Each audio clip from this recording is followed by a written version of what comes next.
Hello guys, welcome back sa mundo ng mutya at agimat.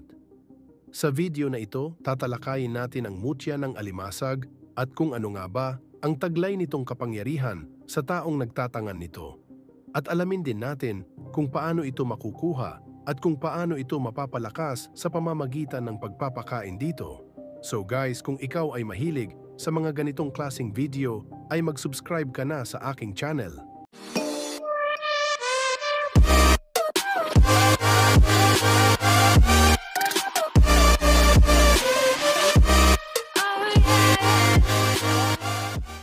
Ang alimasag ay madalas na makukuha sa dagat at ito ay isa sa pinakamasarap na lamang dagat na pagkain. Ang pinakamasarap nga na putahe na luto para dito ay ginataan na meron kalabasa at sitaw. Para makahuli nito, kailangan mo ng patibong na kung saan ay yari ito sa kawayan at may net, na meron pain na kahit anong karne na laman at doon, pag naamoy nila ito, sila ay kusang lalapit at papasok sa loob ng patibong at di na sila makakalabas.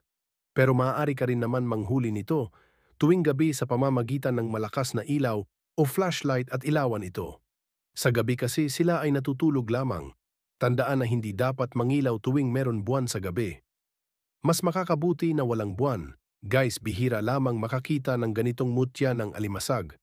Ito ay matatagpuan lamang sa dalampasigan o sa dagat. Guys, kung ikaw ay makakita nito, ay dapat mo itong ibalot sa pulang tela. At ang agimat na ito ay kailangan pa din ng ritual upang ang taglay nitong bertudes ay lumakas. So guys, ang mutya ng alimasag ay nagtataglay ng malakas na pananggalang o shield. Kaya kung ikaw ay meron nito, mainam na ito ay ilagay sa loob ng bahay upang hindi makapasok ang masasamang loob at espiritu. Gayun din kung ikaw ay merong tindahan o negosyo para maprotektahan. Maaarin mo rin naman itong dalahin sa iyong katawan. Meron din itong pananggalang sa mga mapinsalang kalikasan tulad ng bagyo, lindol at malakas na hangin na maaring sumira sa iyong bahay. Ang mutya ng alimasag ay meron rin taglay na bounce back na kapangyarihan, halimbawa na lamang na meron taong masamang hangarin sa iyo na gagawaan ka ng itim na mahika. Ito ay hindi tatalab sa iyo dahil ito ay babalik lamang sa kanya.